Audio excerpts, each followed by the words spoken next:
충청 믿음의 한해 가족 여러분 안녕하십니까? 한 주간을 은혜 가운데 인도하신 우리 하나님께 영광과 찬양을 돌립니다. 우리 귀한 찬양을 들려주신 우리 귀한 집사님 성도님께 진심으로 감사드립니다. 한 주간 은혜 많이 받으셨습니까? 그 은혜는 하나님께서 주신 것입니다.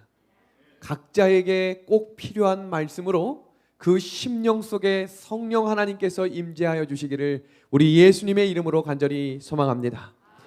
우리 오늘 안식일의 말씀, 그래도 희망, 그래서 희망. 지금 2020년의 삶을 없는 인생이라고 부릅니다. 무엇이 없을까? 10대에는 철이 없고, 20대에는 답이 없고, 30대에는 집이 없고, 40대에는 돈이 없고, 50대에는 일이 없고, 60대에는 낙이 없고, 70대에는 이가 없고, 80대에는 처가 없고, 90대에는 시간이 없고, 100대에는 다 필요 없다. 정말 없는 인생을 살아가는 사람들이 사는 세상이지만 예수님을 믿고 살아가는 인생의 삶에는 있는 인생으로 바뀐다는 것입니다. 그럼 무엇이 있는 인생으로 바뀌나? 10대에 철이 들면 20대에 답도 발견하고, 30대는 집도 구하고, 40대에는 재산도 있고, 50대에는 여기저기서 오라는 것도 많고, 60대에도 즐거울 수 있고, 70대까지 이도 건강하게 관리할 수 있고, 80대에도 건강한 아내를 가질 수 있으며, 그리고 하늘 소망을 가지게 되어 90대에도 약속을 붙들고, 100대에는 인생을 통해 하나님께서 하신 모든 일을 다 감사할 수 있다. 아멘. 우리가 건강해서 행복할까요? 아니면 행복해서 건강할까요? 참 고민되는 질문입니다. 그런데 뉴욕타임즈에서 이 문제를 무려 60년 동안 180명의 인생을 놓고 연구 결과를 작년에 발표했습니다. 몇 년 동안이요? 60년 동안 180명의 사람을 60년 동안 추적해서 그 인생을 계속해서 연구 결과를 발표한 것입니다. 그런데 그 인생의 결정적인 계기가 언제부터 시작되는가 봤더니 젊은 시절부터 입을 열었을 때 불평과 불만이 있었던 사람들의 노후는 밝지 않았다는 거예요. 그런데 젊은 시절부터 환경과 여건은 넉넉지 않았지만 그 입에서 감사의 이야기가 끊이지 않고 감사의 일기가 끊이지 않았던 사람들은 매우 건강한 노년을 보냈다는 연구 결과가 나왔습니다. 그 결과 발표문을 볼까요? 현재가 행복하다고 생각해야 건강하게 오래 산다라고 발표가 된 것입니다. 그렇다면 그 참된 행복은 어디서 오는가? 그 발표도 이렇게 났습니다. 행복은 부나 성공, 명예 혹은 열심히 노력하는 데 있지 않다. 좋은 관계가 사람을 건강하고 행복하게 만든다. 여기 성경에 등장하고 있는 인물들 한번 살펴보겠습니다. 사마리아 여인이 매일 목이 말랐습니다.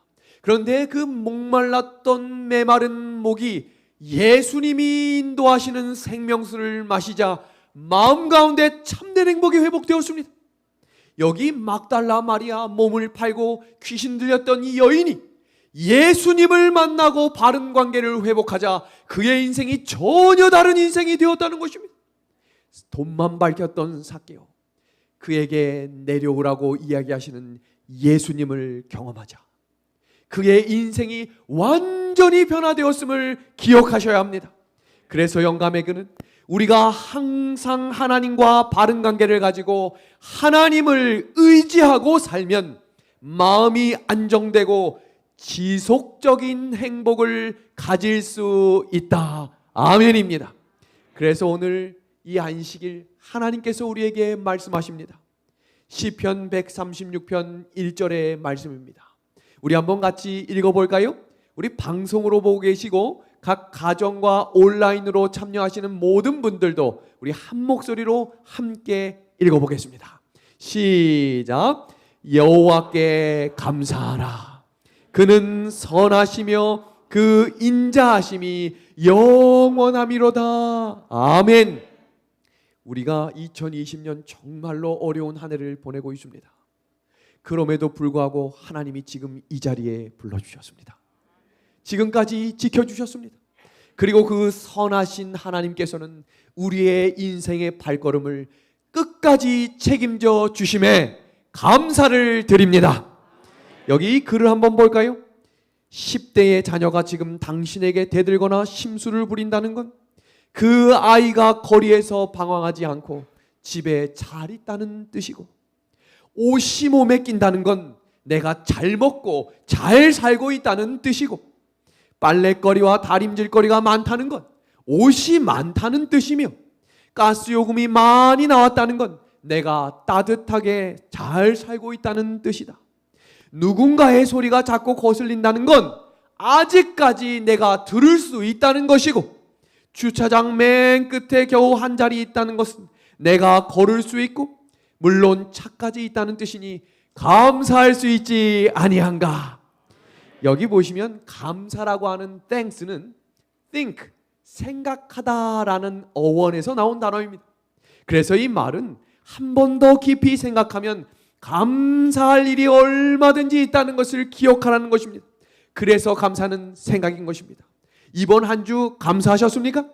이번 한 주 하나님이 나의 삶에 찾아오시고 나의 마음 문을 두드려 주신 은혜를 하나님께 감사하시겠습니까?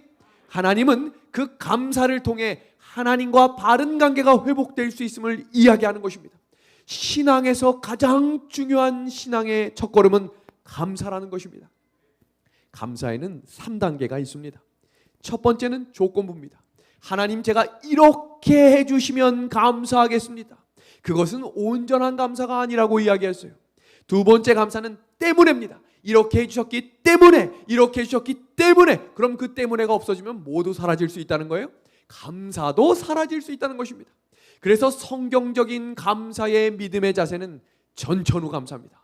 그렇게 해주시지 않을지라도, 내 뜻대로 일들이 진행되지 않을지라도 우리가 한번 생각해 보시면 왜 내 삶에서 감사함이 사라졌는가? 내 계획대로 되지 않았기 때문입니다.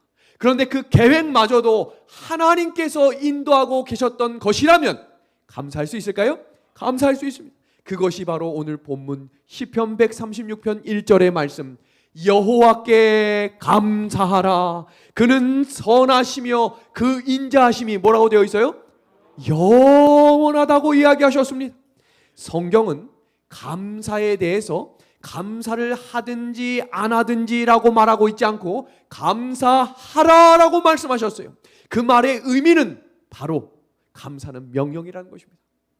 성경 감사에 대한 단어를 찾아보니 무려 35번이 감사의 단어가 나왔습니다.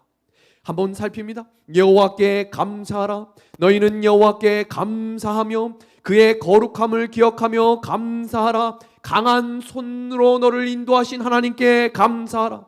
너희는 또한 감사하는 자가 되라. 또 무엇을 하든지 하나님께 감사하라. 그에게 감사하며 그 이름을 송축할지어다. 아멘. 명령은 책임질 수 있는 사람만 내리는 것이 명령입니다. 하나님이 우리에게 감사하라라고 명령하신 이유는 하나님이 우리의 인생을 지금부터 마지막 재림의 순간까지 책임져 주시겠다고 약속하고 계심에 감사를 드립니다. 그런데 영감의 글을 볼까요?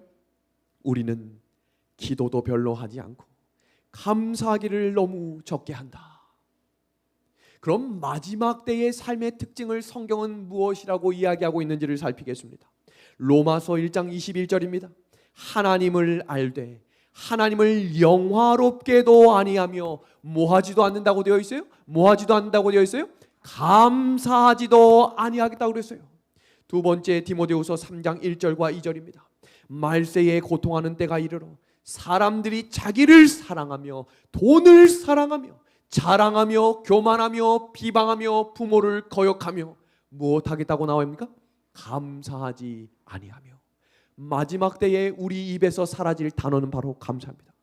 그래서 이 시대를 살아가는 우리에게 하나님이 명령하시는 단어는 너희는 하나님께 뭐 하라고요?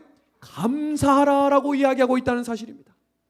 그 감사가 하나님의 명령이라는 사실은 우리의 삶에 유익이 되겠다는 것이겠죠. 이 그림을 한번 봐주시겠습니까? 뇌를 연구하는 뇌센터에서 똑같이 심장을 연구하는 일이 하버드 대학 연구소에서 일어났습니다. 도대체 사람의 생각과 행동을 주장하는 것이 과연 뇌에서만 있을 것인가? 그런데 2015년 뇌과학연구소에서 다음과 같은 발표문이 발표되었습니다. 심장에도 60%의 기억과 의식을 저장하는 두뇌의 신경세포와 똑같은 뉴런 세포로 구성되어 있다. 그 말은 무슨 말이냐면 심장에도 마음이 있다는 것입니다. 그래서 여러분 마음이 어디 있습니까? 라고 하면 여기라고만 이야기하시면 안 되고 여기와 여기 두 군데의 마음이 있습니다 라고 이야기하는 것이 과학적입니다.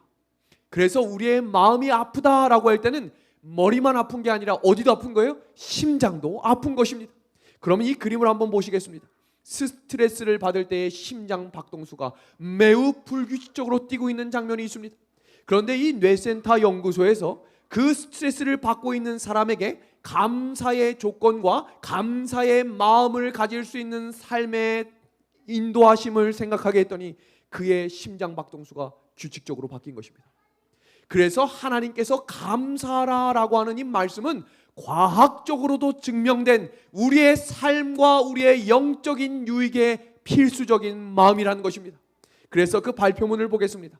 감사를 느끼면 수면의 질을 높여주고 우울감과 피로를 감소시켜주며 심장 기능을 유지하기 위한 효율성을 높여준다. 그래서 저는 몇 년 전부터 매일매일 감사일기를 씁니다. 근데 이 감사일기의 특징은 특별한 것을 쓰는 게 아니에요. 하나님, 오늘 우리 교회 집사님께서 감사할 수 있도록 건강을 회복시켜 주시니 감사합니다. 하나님, 오늘은 식당에 갔는데 우리 이모님이 깍두기를 하나 더 주셨습니다. 감사합니다. 아주 작은 것 하나하나를 감사할 수 있는 일기를 쓰게 되면서 제 첫째 아이와 둘째 아이가 자기 전에도 이런 습관을 갖게 하기 위해 드러누워 이야기합니다. 태서봐, 예서봐, 오늘 감사할 일이 뭐가 있었니? 라고 물으자 처음에는 없다고 이야기했어요. 그런데 이 둘째 아이가 7살 때 이런 얘기를 하는 겁니다. 내가 너무나 사랑하는 친구와 함께 같이 우리 집에서 잠을 자면 너무 감사하겠다는 거예요. 그거 못 해줄 이유가 뭐 있어요? 그래서 제가 그 친구를 초청했습니다. 근데 둘이 싸웠어요. 같이 잠을 자는데 뒤돌아서 자는 거예요. 그 다음날 제가 물었습니다. 예서봐, 어제 감사했니? 그랬더니 뭐 별로 감사하진 않았지만 그래도 같이 있으니까 좋던데? 이렇게 이야기하는 거예요. 성도 여러분, 불평하는 사람에게는 길이 닫히지만 감사하는 사람에게 길이 열린다는 사실을 기억하십시오. 세 글자로 우리의 삶을 한탄하는 단어는 죽겠네, 죽겠네입니다. 아이고 죽겠네, 아이고 죽겠네. 그런데 이 단어를 한 글자만 늘리면 이렇게 바뀌는 것입니다. 죽게 있네, 죽게 있네. 너무 쉽죠? 죽겠네를 뭐로 바꾸는 거예요? 죽게 있네, 죽게 있네 하는 것입니다. 누가복음 17장에는 문둥병자 10명이 등장합니다. 이들이 목소리를 높여 다윗의 자손이여 라고 외칩니다. 그리고 그 10명이 예수님 앞에 나옵니다. 여기서 중요한 것은 그들이 믿음을 가지고 있었기 때문에 예수님께 나왔다는 사실입니다. 믿음이 없으면 예수님께 나올 수 없어요. 오늘 이 말씀의 자리에 오신 여러분들에게 믿음을 주신 하나님께 감사합니다. 그 믿음을 하나님이 받으시겠다고 이야기하셨어요. 이야기했죠. 가서 너희의 몸을 제사장에게 보이라. 그런데 한 가지 특별한 사건이 시작됐습니다. 가는 도중에 무슨 일이 생겼습니까? 몸이 회복된 것입니다. 그 장면이 누가복음 17장 14절에서 16절입니다. 그런데 몇 명만 돌아왔다고 성경이 이야기합니까? 한 명입니다. 한 명. 근데 그 한 사람은 도대체 왜 돌아왔을까?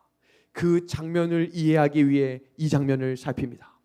성경 주석 10권 404페이지에 그는 사마리아인이었다라고 되어 있어요. 그러니까 나머지 9명과 다른 출신의 사람이었다는 것입니다. 그 이어지는 구절입니다. 이 사마리아인은 자기에게 갑자기 예기치 않게 주어진 치료의 축복을 받을 만한 자격이 없다고 느꼈기 때문에 하늘이 그에게 내려준 은사에 대해서 감사했다. 예수님이 그때 질문합니다.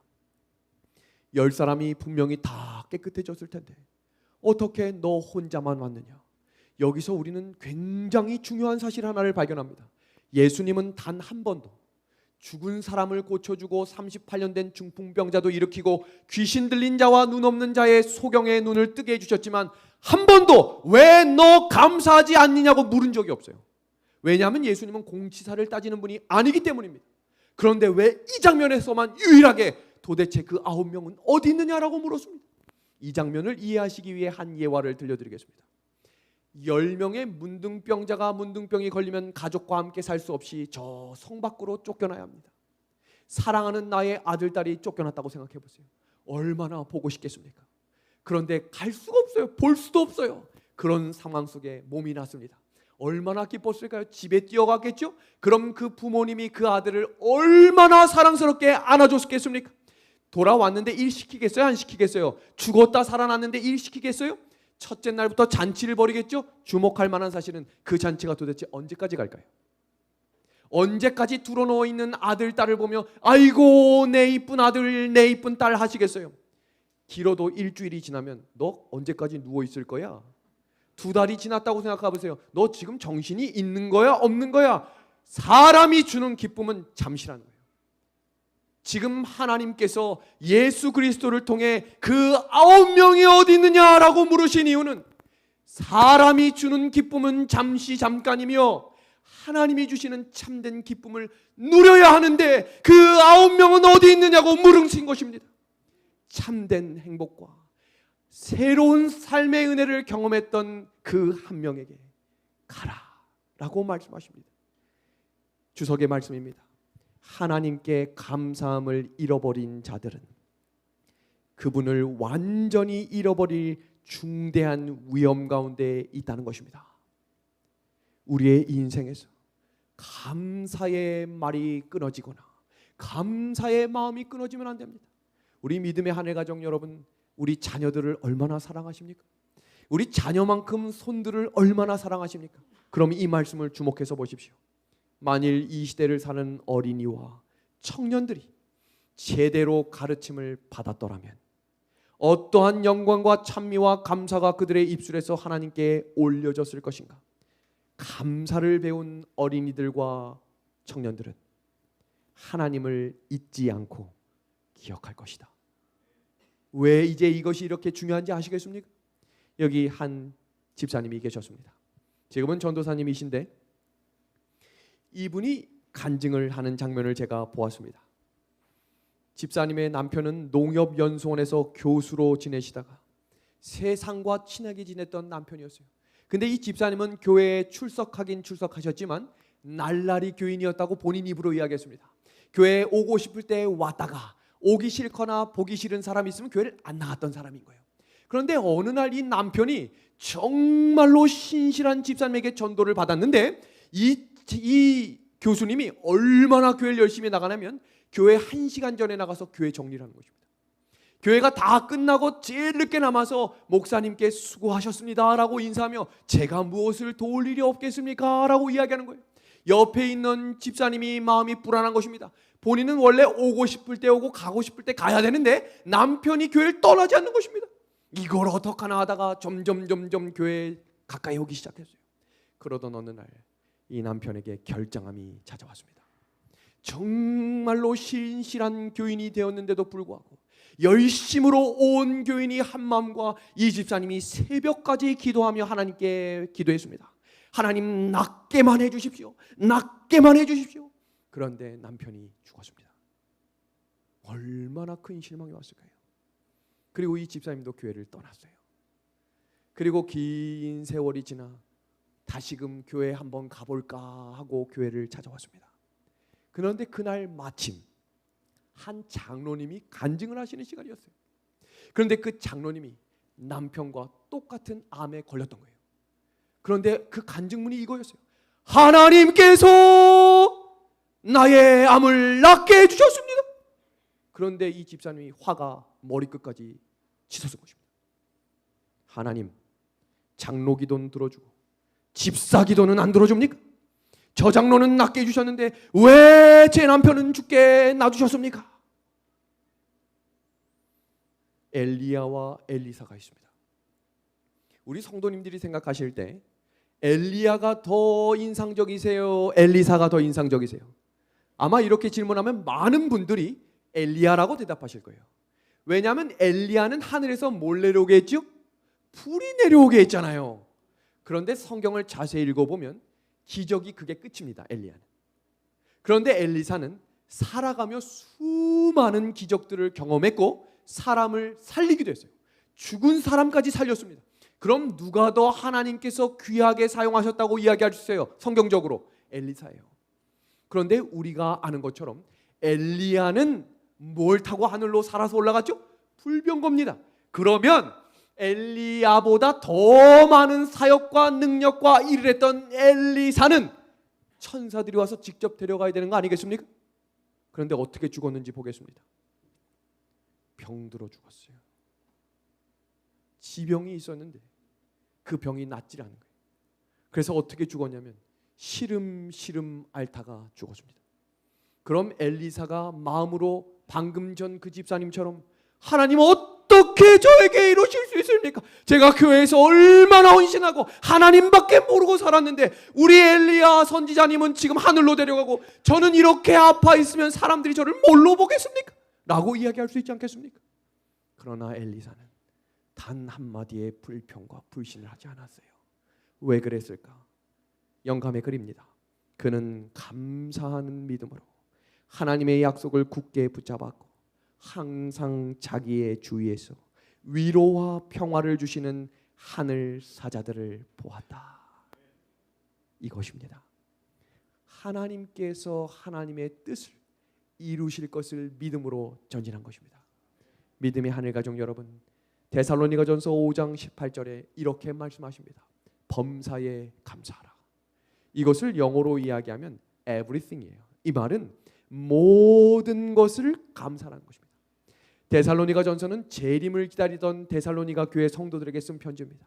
마지막 때의 삶을 살아가는 성도들의 삶에서 반드시 있어야 될 삶은 감사의 마음이라는 것입니다. 신학과 4학년 시절에 목회 일정을 마무리하고 집으로 돌아오는데 기숙사 생활을 했거든요. 저희 집이 경상북도 봉화입니다. 근데 그날 이 마음 웅크하게 어머니가 너무 보고 싶은 거예요. 다 컸다고 생각했어요. 군대도 다녀왔고 이제는 내가 다 컸다고 생각했는데 마음 한켠에 어머니가 너무 보고 싶은 거예요.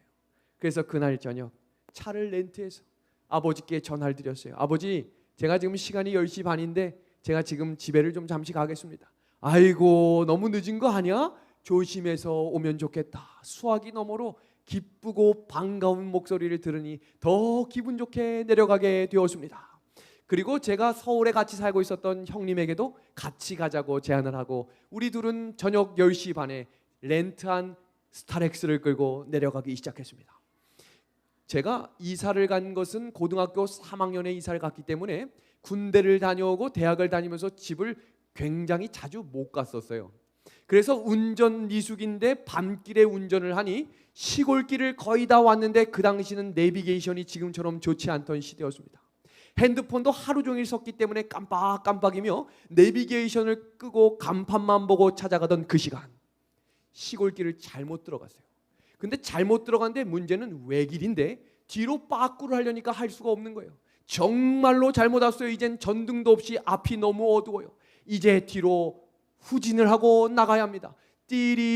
띠리리리리리리리 뒤로 나가기 시작하는데 문제가 생겼습니다. 바퀴 한쪽이 논두렁에 빠진 것입니다.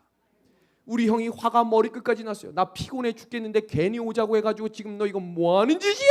제 마음에 속상함이 들기 시작했습니다. 잘하려고 했는데 잘하려고 할수록 더 안 되는 거예요. 근데 어디서 본 건 있어가지고 논두렁에 있는 돌들을 모아서 바퀴 밑에 깔고 형님에게 뒤에서 밀어달라고 했습니다. 밀려고 하자 문제가 생겼어요. 바퀴가 헛바퀴로 돌면서 차가 더 빠진 것입니다. 더 이상 나갈 길이 없었어요. 그래서 고민하다가 핸드폰을 보니 배터리가 거의 끝난 것입니다. 어쩔 수 없이 전화를 했어요. 어디에 전화했을까요? 119에 전화했습니다. 119에 전화했습니다.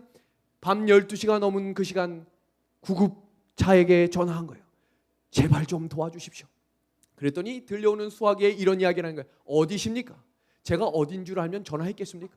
어딘지를 몰라서 전화한 건데 제발 좀 도와주십시오라고 이야기했더니 수화기 너머에서 이렇게 이야기하는 거예요. 죄송하지만 그 위치를 알아야 우리가 갈 수 있는 것 아니겠습니까? 하고 위치를 확인하고 좀 도와주십시오.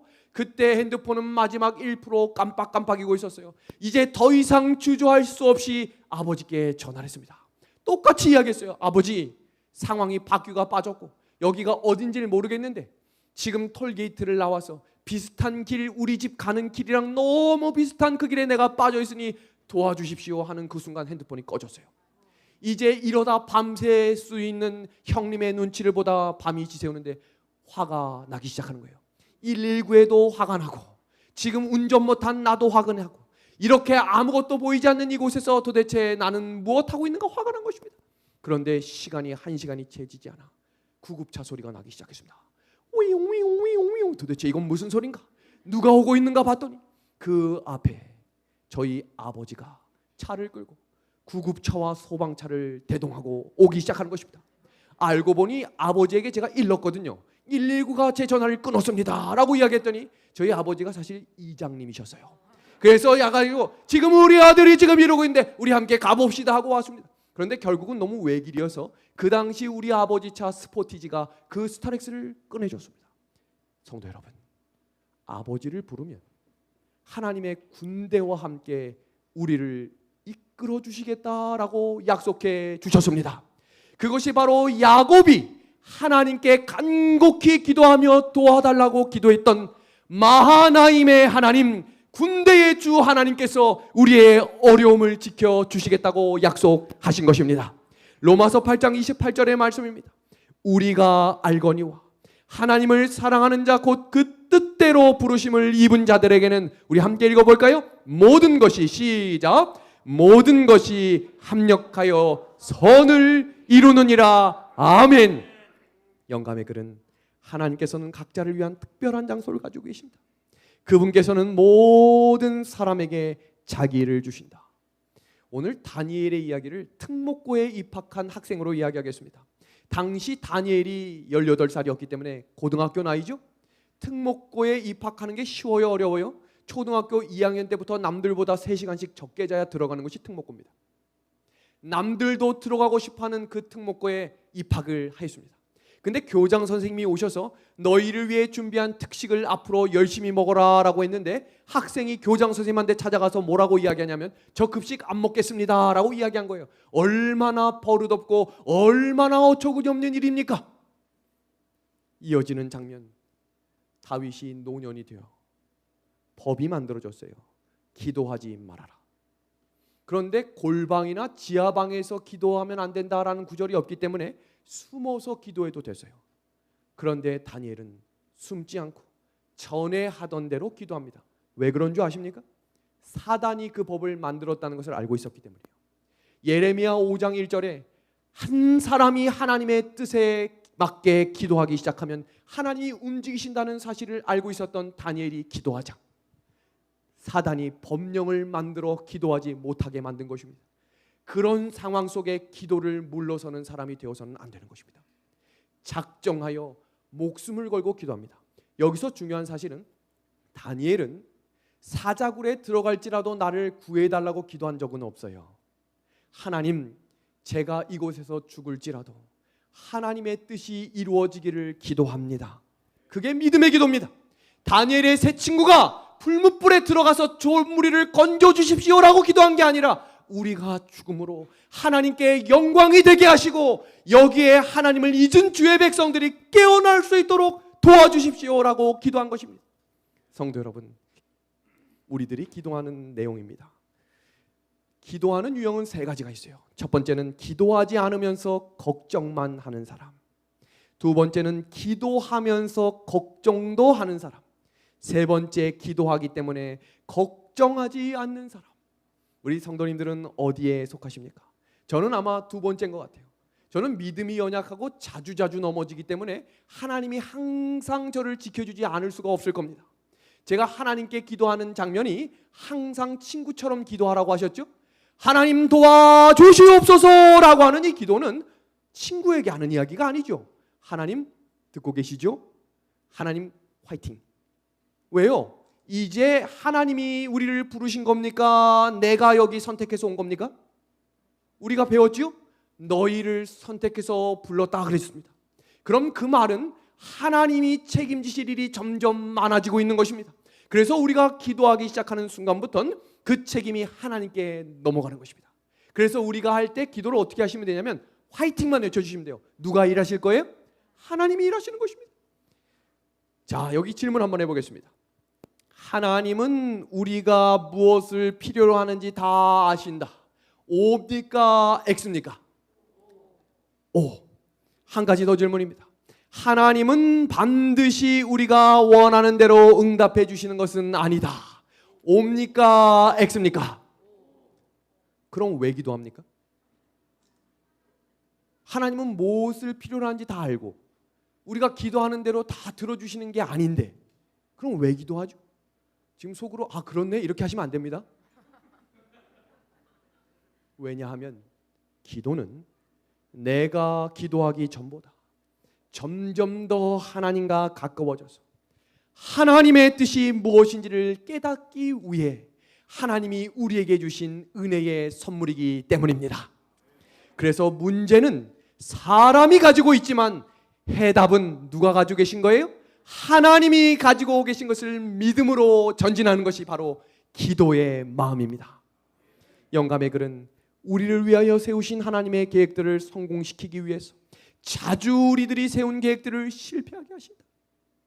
그러나 우리에게 가장 큰 축복이 되었다는 사실을 우리 하늘나라에 가서 하나님이 깨닫게 해주시겠다고 약속하셨습니다.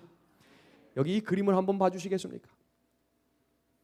이 아이는 지금 아빠가 비 맞고 있는 거 알까요? 모를까요? 모르고 전진하는 거예요. 그런데 이 아빠는 내가 비 맞고 있다라고 아들에게 이야기하지 않아요. 이것이 우리 하나님의 마음입니다. 우리는 모르지만 하나님이 우리를 보호해주고 계시기 때문입니다. 이제 우리 성도님들이 가장 궁금해하는 건축 두 번째 이야기가 시작합니다. 굉장히 집중하는 눈빛들이 반짝반짝이고 있습니다. 시작합니다. 어제 말씀을 못 들으신 분들은 꼭 어제 말씀을 청취하셔야 합니다. 이번 주 한 주 말씀은 시리즈로 되었기 때문에 하나하나가 다 의미가 있고 단계 전진하는 것입니다. 그리고 하나 제가 부탁드리고 싶은 것은 절대로 말씀만 들으시면 안 됩니다. 우리의 굳어진 마음은 찬양으로 녹아져야 되기 때문에 잘 준비된 경배와 찬양을 들으며 함께 찬미하시고 준비된 창을 들어야 말씀을 들을 밭이 준비되는 것입니다. 이번 기간에 은혜가 있었던 것은 말씀 때문이 아니라 준비된 기도의 응답으로 이루어졌음을 기억하십시오. 그래서 앞으로 가정에서 예배 드리시거나 이럴 때에도 휴대폰으로 딱 말씀 스타트, 성도 여러분 이렇게 시작하면 그러면서 설거지를 하면서 들으면 그것은 은혜가 되지 않아요. 기도하면서 간절한 심령으로 예배에 참여하시기를 부탁드립니다. 은하수 교회에 3명이 시작한 이 교회, 건축 헌금으로 함께 시작한 이 교회, 땅을 3억 3,100만 원에 산 이 교회. 그런데 문제가 코로나가 터졌다고 그랬죠? 시작되었습니다. 전진하기 위해 필요한 것이 너무 많은데 전진이 멈추게 된 것입니다.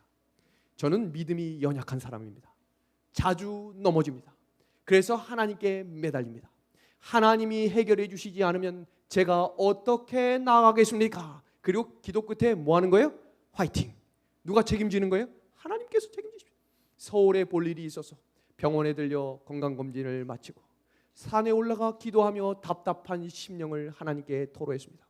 하나님이 살아계심을 보여주십시오.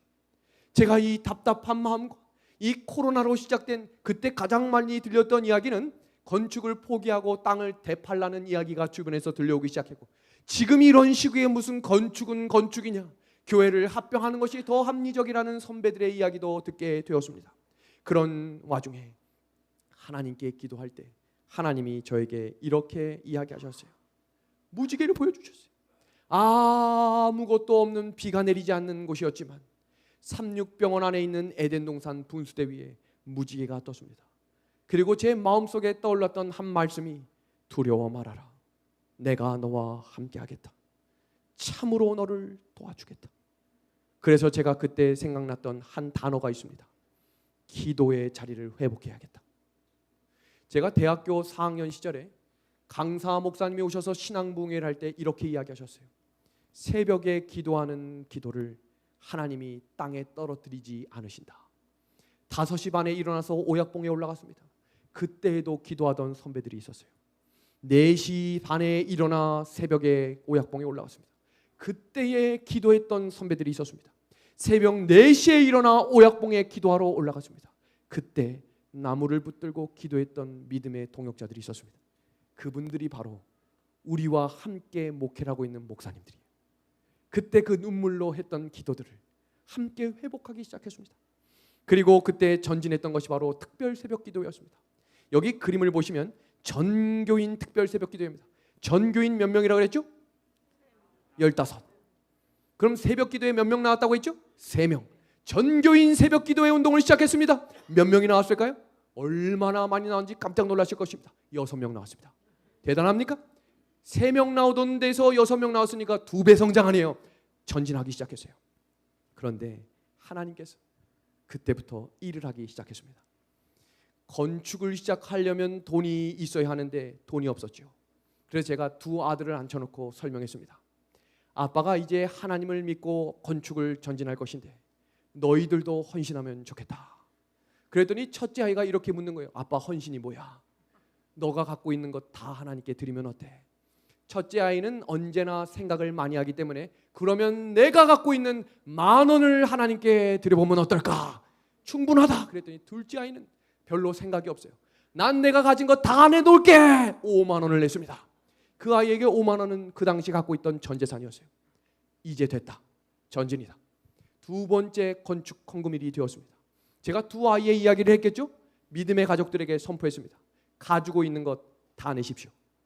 하나님께서 일하실 수 있도록 우리가 가지고 있는 것을 다 내십시오. 그리고 제가 선포했어요. 이제부터 전진할 건데 제가 건축 헌금 몇 번 할지 모릅니다. 믿음을 가지고 전진하실 분들만 함께 나아갑시다. 15명 모두 아멘 했습니다. 그리고 제가 그 가정마다 방문해서 너무 힘드시거나 어려우면 부담 없이 내지 않으셔도 됩니다 라고 양해를 드렸습니다. 시작했습니다. 우리들은 항상 그분의 계획을 볼 수 없다.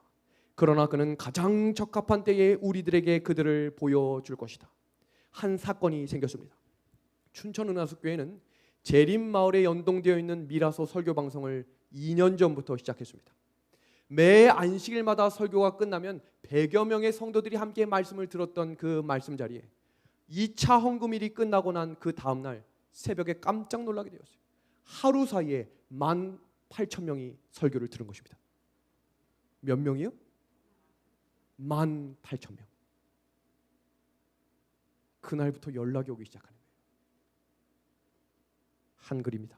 목사님, 행복한 안식일입니다. 저는 춘천은하숙교회에 많은 성도님들이 있을 거라고 생각했는데 제가 3명이 와도 지금처럼 설교합니다.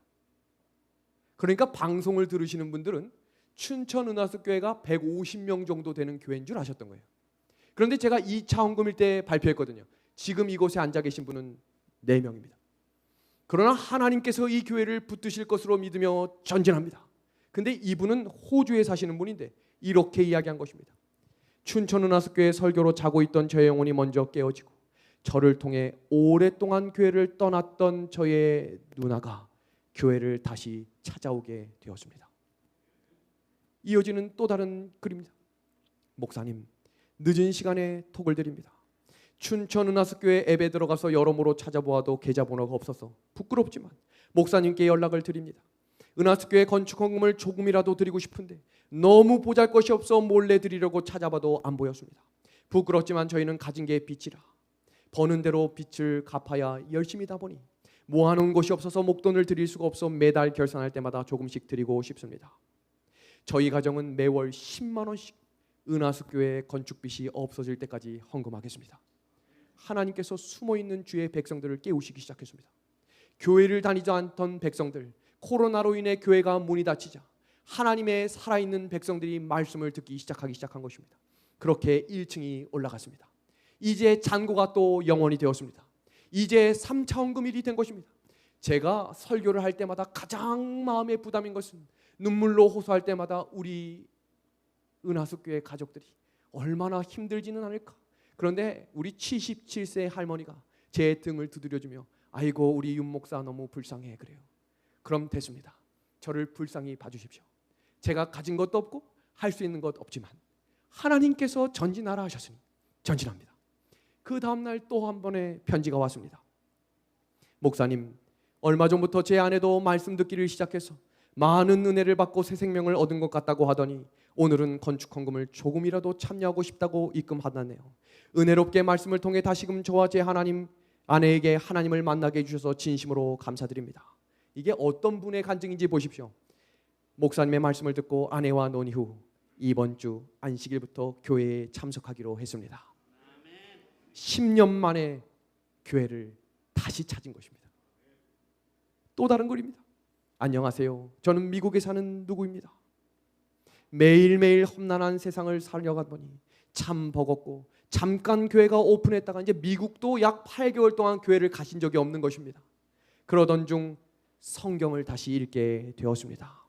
교회 건축될 때까지 하나님의 은혜가 가득하기를 기도합니다. 이제 2층이 올라가기 시작한 것입니다. 은하수 교회의 헌금은 큰 돈이 들어온 적은 한 번도 없어요. 10,000원, 20,000원, 가장 작게는 7살 나이에 1,000원까지 그렇게 작은 벽돌 하나하나가 들어오기 시작했습니다. 또 한 분의 집사님이 연락이 오기 시작했어요. 춘천 은하수 교회는 어떤 교회인가요? 설교 말씀도 직접 듣고 싶은 마음이 있지만 한편으로는 그렇게 많은 모임들을 불평 없이 참석하고 계시며 아멘으로 화답하시는 성도님들도 대단하신 분들 같아서 만나고 배우고 싶은 마음입니다. 은하수 교회는 매일 기도하는 사람이 매일 기도합니다. 매일 사회 보는 분이 매일 사회 봅니다. 사람이 없기 때문입니다. 그럼에도 불구하고 전진하기 시작했습니다. 그러던 어느 날 제주도에서 전화가 왔습니다. 저희 가정이 이사를 가려고 고민하던 중에 춘천으로 이사를 가려고 결정했는데 우리 두 부부가 은하수 교회를 같이 섬기고 싶습니다. 장로님이 없는 교회에 장로님 가정이 이사 오게 되었어요. 한 달 후에 서울에서 전화가 왔습니다. 저는 은퇴한 누구입니다. 춘천으로 이사를 가고 싶은데 춘천 은하수 교회에 하나님의 성전을 짓는 일에 함께 동참하고 싶습니다. 두 가정이 회복되었습니다. 이제 22명이 된 작은 교회가 된 것입니다. 또 전진합니다. 저는 몸은 멀리 있고 은하수 교회의 이름은 울려 있지 않지만 은하수 교회 교인으로 살고 있습니다. 노란 글씨입니다. 은하수 교회에서 오랜만에 송영을 부르는데 마음이 울컥할 정도로 벅차 올랐습니다. 맨 밑에 노란 글씨 볼까요? 전진 또 전진입니다. 우리 교회의 찬양대장님은 제가 솔직히 그분에게도 이야기했지만 노래를 잘하는 분이 아닙니다.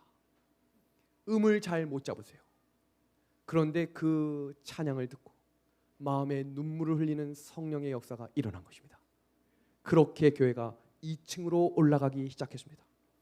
깜짝 놀랄 만한 편지가 도착했습니다. 목사님 안녕하세요. 저는 춘천은하수교회 말씀을 듣고 있습니다. 저는 망막전증이라는 수술을 해야 하는데 그 수술비를 은하수교회 건축헌금으로 드리기를 원합니다. 그러자 어떤 일이 일어났는지 보겠습니다. 일주일이 지나지 않아 목사님 저는 안과 의사입니다. 새벽 기도를 통해 함께 기도하고 있는 내용을 듣고 싶습니다. 그 집사님을 돕고 싶은데 그 안과 헌금 내신 분 있죠? 그 눈 망막전증 저희가 그분을 치료하고 싶은데 그분과 저희를 연결해 주실 수 있겠습니까? 어떤 일이 벌어졌는 줄 아시나요? 모든 비용을 그 의사 선생님들이 부담해 주신다고 수술하라고 하시네요. 이 큰 사랑을 받아야 할지 모르겠습니다. 그렇게 3층까지 올라가기 시작했습니다. 그리고 이제 이 은하수교회 건축하는 장면을 보는 모든 분들이 은하수교회는 은혜를 입어서 성전이 건축될 것을 믿는다라고 이야기합니다. 그리고 벽돌 한 장 한 장의 헌금을 통해 교회를 떠받치는 한 기퉁이의 돌이라도 되고 싶은 마음을 이야기하며 또 전진 또 전진하기 시작했습니다. 그리고 또 한 편의 편지가 도착했습니다. 아버지의 장례식의 금액을 은하숙교회 건축 헌금으로 되겠다는 거예요. 그래서 무슨 이야기인지 여쭤봤더니 아버지가 살아 생전의 삶이 영혼구원이셨기 때문에 저 또한 그 길을 따르도록 하겠습니다. 주님께서 시작하신 교회 건축위원이 주님께서 온전히 맞추실 줄로 확신합니다. 아멘. 믿음으로 전진하시길 바랍니다. 그렇게 외관 건축이 마무리되었습니다. 제가 중간중간 내용을 다 이야기하지 못하는 이유는 중간중간 마음 다치며 상할 일들이 많이 있었지만 그래도 묵묵히 전진하는 것입니다. 그런데 충격적인 한 통의 편지가 왔습니다. 목사님, 저는 암 환자입니다. 3년 전 유방암에 발병하여 수술 후 병원 의사의 지시에 따라 항암 8회와 방사선 33회와 표적 치료 14회를 마치고 검사하던 과정 중 수술 후 9번의 항암을 받았습니다. 이제 항암을 포기하고 창조하신 하나님께서 고쳐주실 것을 믿고 말씀과 기도와 하나님이 주신 음성으로 모든 것을 하나님께 맡깁니다. 이제 주님이 허락하신 죽음이 두렵지 않다는 것을 깨닫고 은혜로 살려고 합니다. 그렇게 교회에 벽돌이 올라가기 시작했고 지금 이 장면이 바로 어제까지 진행된 교회 건축 과정입니다. 춘천 은하숙교회는 지난 4개월 동안 헌금으로 얻은 금액이 4억 4,200입니다. 하나님이 일하고 계신 거예요. 물론 그 가운데에 우리 은하숙교회의 모든 헌신들이 한 마음으로 드릴 수 있는 모든 것을 다 드렸습니다. 그리고 이제 나머지 일들을 하나님이 하고 계심에 감사를 드립니다. 하나님께서는 위대한 사람이 앞장서지 않아도 예수님은 상관이 없어요. 예수님은 평범한 사람을 통해 위대한 일을 이루시는 분이기 때문입니다. 믿음의 성도 여러분, 성도가 연합을 유지하는 한 교회는 달같이 아름답고 해같이 맑고 기치를 버린 군대같이 어미있게 나아갈 것입니다. 그 어떤 것도 교회의 발전을 막을 수 없을 것입니다. 교회는 승리에 승리를 더하며 전진하여 세상의 복음을 선포하는 그 거룩한 사명을 영광스럽게 성취할 것입니다.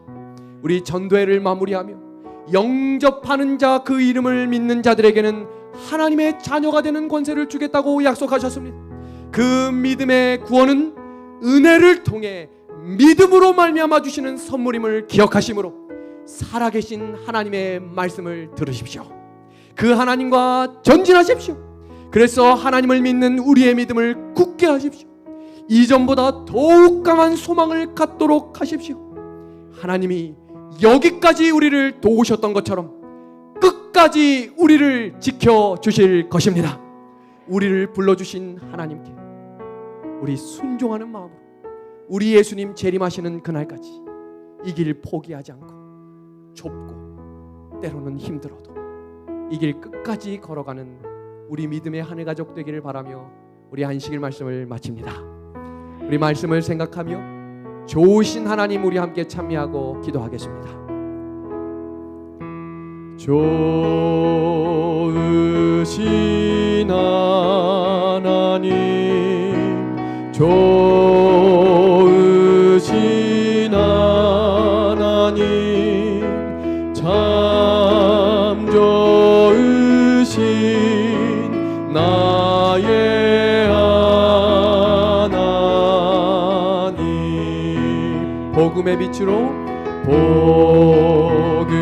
복음의 빛으로 소망을 주시는 참 좋으신 나의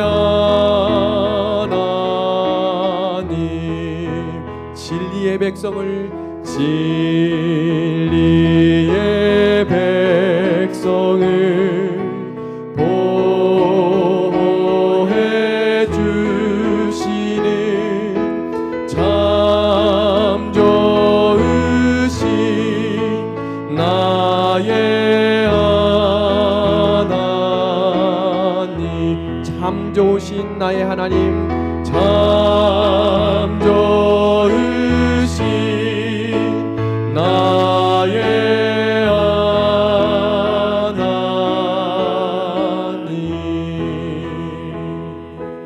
하나님, 우리 아버지, 우리에게 말씀을 주셔서 감사합니다.